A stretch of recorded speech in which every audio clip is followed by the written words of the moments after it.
పురాణం సుస్పష్టంగా తెలియజేస్తూ ఉన్నది. స్వామి పుష్కరిణీ స్నానం, శ్రీనివాస స్వామి సందర్శనం జన్మాంతర సంస్కారం చేతనే లభిస్తాయి. కృపాసముద్రుడైన శ్రీ వెంకటేశ్వర స్వామి వారిని దర్శించి ఆంధ్రప్రదేశ్ గౌరవ రాష్ట్ర ముఖ్యమంత్రి వర్యులు శ్రీ నారా చంద్రబాబు నాయుడు గారు వారి ధర్మపత్నితో పుత్రులు అమాత్యశేఖరులు అయినటువంటి నారా లోకేష్ గారు వారి ధర్మపత్ని, అలా పుత్ర పౌత్రులతో రాష్ట్ర ముఖ్యమంత్రి గారు పరివారంతో వచ్చి దర్శన భాగ్యానికి మూలస్తంభమైనటువంటి ధ్వజానికి నమస్కరిస్తూ ఉన్నారు. తిరుమల తిరుపతి దేవస్థానం శ్రీకార్య నిర్వహణాధికారులు గౌరవ శ్యామలరావు గారు ఐఏఎస్, ఇతర అధికారులంతా కూడా గౌరవ ముఖ్యమంత్రి గారి కుటుంబానికి ముందుగా దివ్యమైనటువంటి వేదాశీస్సులు అందించాలని, అలాగే వారికి స్మరణపూర్వకంగా స్వామి సన్నిధానంలో ఉన్నాము, మా గుండెలను గుడులుగా చేసుకుని చింతామణి, కల్పవృక్షం, కామధేనువు వీటన్నిటికీ శక్తిని ప్రసాదించినటువంటి ఆ దేవదేవుని ధ్వజస్తంభం దగ్గర మేము నిలబడి ఉన్నాము అని ఆ గుర్తు ఎప్పటికీ కూడా మనస్సులో పదిలపరుచుకోవటానికి ఛాయాచిత్రాలను అందుకుంటూ ఉన్నారు. ప్రచార ప్రసార మాధ్యమాల ద్వారా మనం ఈ కార్యక్రమాన్ని ప్రత్యక్షంగా శ్రీ వెంకటేశ్వర భక్తి ఛానల్లో వీక్షిస్తూ ఉన్నాం. పుత్రోత్సాహం పౌత్రోత్సాహంతో ప్రజలందరికీ అభ్యుదయం చేయగలుగుతూ ఉన్నాను అనేటువంటి ఉత్సాహంతో, అందుకు తగినటువంటి ఆశీస్సులు శ్రీవారి నుంచి మెండుగా లభించాలని గౌరవ ముఖ్యమంత్రి గారు రంగనాయక మండపంలోకి ప్రవేశిస్తూ ఉన్నారు. ఆ రంగనాయక మండపంలో చక్కగా ఆశీర్వచన మండపంగా కూడా దాన్ని సంప్రదాయజ్ఞులు తెలియజేస్తూ ఉంటారు. కృష్ణ రాయ మండపానికి దక్షిణం వైపుగా ఉన్నదే ఈ రంగనాయక మండపం.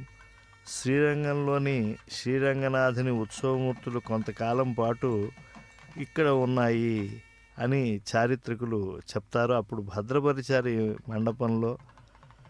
అందువల్లే ఈ రంగనాయక మండపంగా ఇది కీర్తింపబడుతోంది. ఒకప్పుడు నిత్య కళ్యాణోత్సవాలు కూడా ఈ మండపంలో జరుగుతూ ఉన్నాయి. ఆర్జిత సేవలైన వసంతోత్సవం, ఆర్జిత బ్రహ్మోత్సవం, ఆర్జిత వాహన సేవలు జరిగేవి. ప్రముఖులు ఎవరు వచ్చినా సరే వారికి శ్రీవారి దర్శనం అనంతరం ఈ మండపంలోనే వేదాశీర్వచనంతో పాటు శ్రీవారి ప్రసాదాలు కూడా అందజేయబడుతూ ఉంటాయి. నిత్య కళ్యాణం పచ్చతోరణతో ఉండేటువంటి తిరుమల మహాక్షేత్రావతంసాన్ని ఈ ప్రభాత కాలంలో మనం వీక్షిస్తూ ఉన్నాం.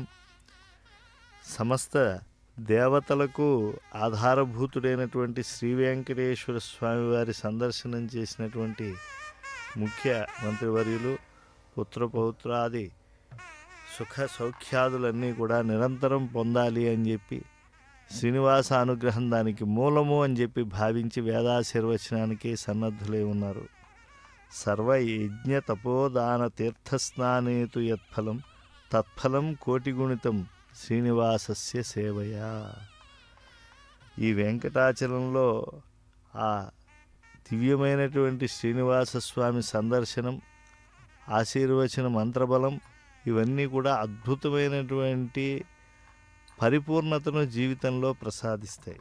తస్య దర్శనమాత్రేణ బుద్ధి సౌఖ్యం నృణాం భవేత్ తన్మూర్ధని కృతావాసా సిద్ధచారణయోషిత పూజయంతి సదాకాలం వెంకటేశం కృపానిధం కోటయో బ్రహ్మహత్యానాం ఆగమ్యాగమకోటయః అంగలగ్నా వినశ్యంతి వెంకటాచల మారుతై.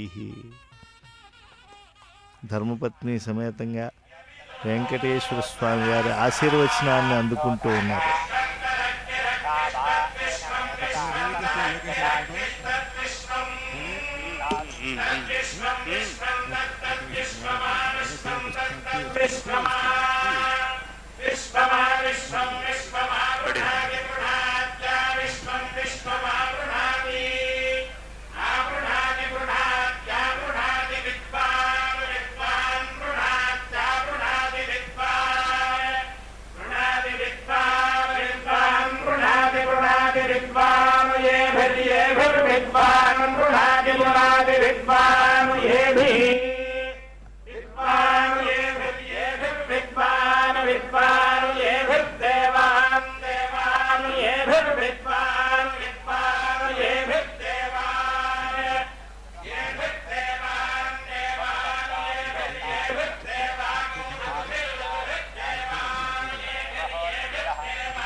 तन्नः कनिशैलाधिप एव दैवतन्नः भगवान् वेङ्कट एव दैवतन्नः श्री श्रीनिवासः परदैवतन्नः श्री श्रीनिवासः परमन्धनन्नः श्री श्रीनिवासः कुलदैवतन्नः श्री श्रीनिवासः परमानन्दः वक्त्राब्जे भाग्यलक्ष्मीः करतलकमले सर्वदा दानलक्ष्मीः गोर्दण्डे वीरलक्ष्मीः हृदयसरसिजे भूतकारुण्यलक्ष्मीः खड्गाग्रे शौर्यलक्ष्मीः निखिलगुणगणाडम्बरे कीर्तिलक्ष्मीः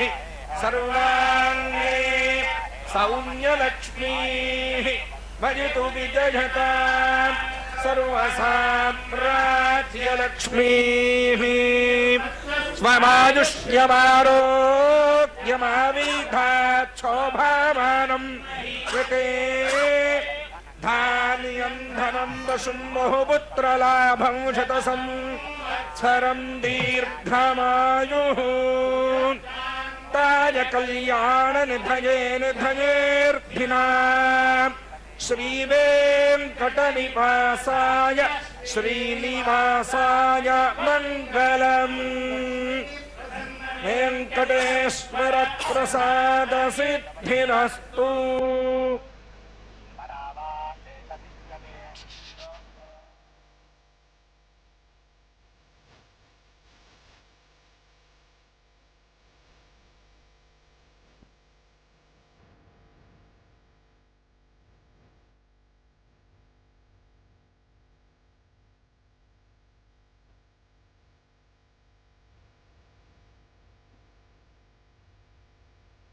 తస్మిన్ వెంకటశైలేంద్రే సాక్షాన్నారాయణ స్వయం లక్ష్మీదేవ్యా చ భూదేవ్యా నీలాదేవ్యా సమాగతః వర్తతే వెంకటేశః సహ సాక్షాన్ మోక్షప్రదాయకః.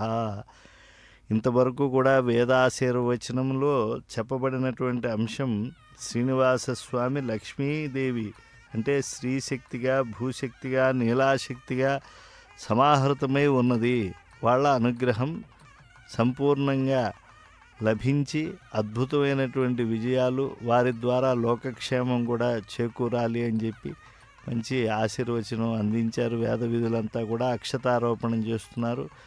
స్వామివారి శేషవస్త్రాన్ని అలాగే తీర్థప్రసాదాలను గౌరవ ముఖ్యమంత్రి వర్యులైనటువంటి నారా చంద్రబాబు నాయుడు గారికి, నారా లోకేష్ గారికి, వారి పౌత్రుడైనటువంటి చిరంజీవికి ఇవ్వటం జరుగుతూ ఉన్నది. స్వామివారి ప్రసాద స్వీకారము అని అంటే జన్మాంతర సుకృతం చేత ఈ రంగనాయక మండపంలో లభిస్తుంది. పైగా 4 వేదములకు చెందినటువంటి వేద విద్వాంసులు ఆశీర్వచనం చేశారు. శ్రీనివాసస్వామి సకల వేదముల చేత స్తోత్రము చేయబడేటువంటి వాడు, వేదవేద్యుడు, వేద ప్రతిపాద్యుడు. కనుక అటువంటి స్వామిని స్తోత్రము చేసేటువంటి వేదములు లోకానికి ఏమి అనుగ్రహిస్తాయి అని అంటే హర్తుం తమ సరస్వతీచ వివేక్తుమీశ మానం ప్రదీపమివ కారుణికో దదాతి అని. లోకంలో ఉండేటువంటి వాళ్ళు ప్రత్యక్షంగా అనుమానం చేత ఏవీ తెలుసుకోలేకపోతూ ఉన్నారు. ఆ తెలుసుకున్నటువంటివి కూడా పరిమితం అవుతున్నాయి అని ఊహకు అతీతమైనటువంటి జ్ఞానాన్ని కూడా అనుగ్రహించేటువంటి వేదరాశి, శబ్దశక్తి చేతనే అనేకమైనటువంటి ఫలాలను కటాక్షించగలిగినటువంటి వేదరాశి, అది వేద విధుల ద్వారా ఆశీపురస్సరంగా అందింది ముఖ్యమంత్రి కుటుంబానికి. ఇప్పుడు వారు వేదాశీర్వచనము తర్వాత అర్చక స్వాముల ద్వారా ప్రసాద స్వీకారం చేస్తూ ఉన్నారు. ఈ రంగనాయక మండపంలో అనాదిగా ప్రముఖులు ఎవరు వచ్చినా సరే, రాష్ట్రపతులు కానీ, ప్రధానమంత్రులు కానీ, ముఖ్యమంత్రులు కానీ, ఇతరులైనటువంటి అమాత్యులు కానీ, వీరందరూ కూడా వేదాశీర్వచనం పొందటం, శేషవస్త్రాన్ని బహుమానంగా అందుకోవటం, స్వామివారికి నివేదన చేసినటువంటి ఆ ప్రసాదాన్ని అందుకోవటం, ఇవన్నీ అనూచాన సంప్రదాయంగా కలిసి వస్తూ ఉన్నాయి. వారి యొక్క ఈ కార్యక్రమాన్ని, శ్రీవారి దర్శన కార్యక్రమాన్ని, అలాగే వారి వేదాశీర్వచన కార్యక్రమాన్ని ప్రత్యక్షంగా పర్యవేక్షిస్తూ ఉన్నారు ధర్మకర్తల మండలి అధ్యక్షులు శ్రీ బిఆర్ నాయుడు గారు. అలాగే వివిధ పాలక మండలి సభ్యులు, ముఖ్యంగా శ్రీ కార్యనిర్వహణాధికారి శ్యామలరావు గారు, అదనపు శ్రీ కార్యనిర్వహణాధికారి వెంకయ్య చౌదరి గారు, ఇలా అనేక మంది నాయకులు, వీరందరూ కూడా స్వామివారి భక్తితో, ప్రపత్తితో, శరణాగతితో ఇక్కడ ఈ ఆలయంలో అనేకమైనటువంటి దేవతాకోట్లతో సమావిష్టమైనటువంటి చోట ప్రసాద స్వీకారం చేస్తూ ఉన్నారు. ఇక్కడ లేనటువంటి దేవతలు ఎవరుంటారు? ఈ వెంకటాచలంలో అనేక సరస్సులు, సెలయేళ్ళు, మహాపుణ్యప్రదమైనటువంటి తీర్థాలు, వనాలు, ఆశ్రమాలు, పుణ్యక్షేత్ర జాతములైనటువంటి వేదారణ్యాలు కూడా ఉన్నాయి. వశిష్ఠాది మహర్షులు, సిద్ధచారణ కిన్నరులు, అలాగే స్వామివారితో పాటు సరస్వతీ సహితుడై బ్రహ్మదేవుడు సేవలు అందిస్తూ ఉంటాడు. ఇంకా ఇంద్రాది దేవతలు, దిక్పాలకులు, ఆదిత్యాది గ్రహాలు, అష్టవసువులు, పితరులు, లోకపాలకులు, ఇతర దేవతాగణాలు రాత్రింబవళ్ళు ఇక్కడ ఉంటారు శ్రీవారి ఆశీస్సుల కోసం. మరి వీరంతా మానవుల చర్మచక్షువులకు గోచరించకపోవచ్చు, చూడగలిగిన పుణ్యాత్మల మనోనేత్రాలకు గోచరిస్తారు, లేదా పురాణాక్షరాల ద్వారా మనం తెలుసుకోవచ్చు. ఈ పర్వత దర్శన మాత్రం చేతనే నరులకు సద్బుద్ధి, సౌఖ్యం కలుగుతాయి. మరి ఈ వెంకటాచలంపై ఉండేటువంటి సిద్ధచారణాదులు సర్వకారాల్లో కృపానిధి అయినటువంటి వెంకటేశ్వర స్వామిని పూజిస్తూ ఉంటారు. వెంకటాచలంలో వీచేటువంటి వాయువులే నరులకు సకల పాపాలు నశింపజేస్తాయి. అలాంటి గొప్ప క్షేత్రంలో స్వామివారి దర్శనం ఈ ఉత్తరాయణ పుణ్యకాలంలో మరింత శ్రేష్టతను ఆపాదిస్తుంది. శ్రీవారి దర్శనం, శ్రీవారి యొక్క ఆశీర్వచనంతో పాటు శేషవస్త్ర బహుమానము, ప్రసాద స్వీకారం అయ్యాక ముఖ్యమంత్రి దంపతులు మళ్ళా పునర్దర్శనం ప్రాప్తిరస్తు అని అర్చక స్వాముల యొక్క ఆశీస్సులతో పూర్ణకాములై బయటికి రావటానికి సంసిద్ధులవుతూ ఉన్నారు. నిత్య సత్యస్వరూపుడైనటువంటి వెంకటేశ్వర స్వామి వారి యొక్క స్మరణ మనస్సులో ఒక పరిపూర్ణతను రక్షిస్తుంది. అది పరిపూర్ణతో హృదయాన్ని పూర్ణ కలశం చేస్తుంది. కనుక ఏ దివ్యమూర్తి యొక్క ప్రభావం ఈ లోకాలన్నింటినీ కటాక్షిస్తోందో, బ్రహ్మాది దేవతలందరూ కూడా ఏ దేవదేవుడిని అన్వేషిస్తూ ఉన్నారు, ప్రపన్నులైనటువంటి వారికి మోక్షం ఇవ్వటానికి ఏ దేవదేవుడు వెంకటేశ్వరుడు లోకానికి ముఖ్య హితాన్ని చేకూరుస్తూ ఉన్నారు, ఏ మూర్తి అన్ని మూర్తులకు మూలమూర్తి అయి వెంకటాచలంలో ఉన్నారో ఆ మూర్తి సందర్శనమైంది. ఏ దేవుడి యొక్క దేహంలో ఈ సమస్త భువనాలు కూడా పుట్టాయో, ఎవరి శరీరంలో ఇవన్నీ లయమవుతూ ఉన్నాయో, ఈ చరాచరమైన సృష్టి అంతా ఏ దేవదేవుని యొక్క దేహము, సూర్యచంద్రుడు ఎవరి నేత్రాలు, ఎవరు ఈ సర్వజీవుల్లో అంతరాత్మై ఉన్నాడో, ఏ స్వామి చైతన్యము ఈ చేతనులకల్లా ఆధారమవుతూ ఉన్నదో, ఎవడు ప్రకాశమానము కాడో, అద్వితీయుడెవడో ఆయనే ఈ వెంకటేశ్వర స్వామి. భూమి, ఆకాశము, ఏ వేల్పు యొక్క పాదయుగ్మము, ఏ స్వామి పాదములు తుది, కేశములు తుది, అంతము లేనువు, ఏ మహావాయువులన్నీ ఏ స్వామి నిట్టూర్పులు, పరమ భాగవతులైనటువంటి ప్రహ్లాద, నారద, పరాశర, పుండరీక, వ్యాస, అంబరీష, సుఖ, శౌనక, భీష్మ, దాల్భ్య, విభీషణాదులందరూ ఏ దేవదేవునికి దాసులో, ఎవరు సర్వేశ్వరుడో, ఎవరు పరమాత్మ, ఈ ప్రపంచానికి ముఖ్యమైన హితాన్ని ఇచ్చే ఆ దేవదేవుడిని మనస్సులో స్మరిస్తూ ఉన్నారు గౌరవ ముఖ్యమంత్రి వర్యులు నారా చంద్రబాబు నాయుడు గారు, స్థానిక శాసనసభ్యులు, అలాగే ఇతర దివ్యమైనటువంటి బాధ్యతలు నిర్వహించేటువంటి జిల్లా అధికారి యంత్రాంగం అందరూ కూడా ముఖ్యమంత్రి గారిని శ్రీనివాస స్వామి సేవతో తరిస్తూ ఉండేటువంటి వేళ వారి వారి బాధ్యతను నిర్వహిస్తూ ఉన్నారు. ముఖ్య హితాన్ని ఈ విశ్వంలో చేకూర్చేటువంటి వాడు కలియుగంలో ఒక శ్రీ వెంకటేశ్వర స్వామి. నిత్యో నిత్యానాం అని చెప్పి శృతి చెప్తూ ఉన్నది. ఆ స్వామి ఎప్పుడూ కూడా సత్యస్వరూపుడై ఉంటాడు. అటువంటి దేవదేవుణ్ణి ఆ యొక్క చిత్రపట బహుమానం ద్వారా కూడా స్వీకరిస్తూ ఉన్నారు ముఖ్యమంత్రి వర్యులు. భగవత్ చింతయే పాపములు అడిచి భవములు నశింపజేసేటువంటి సాధన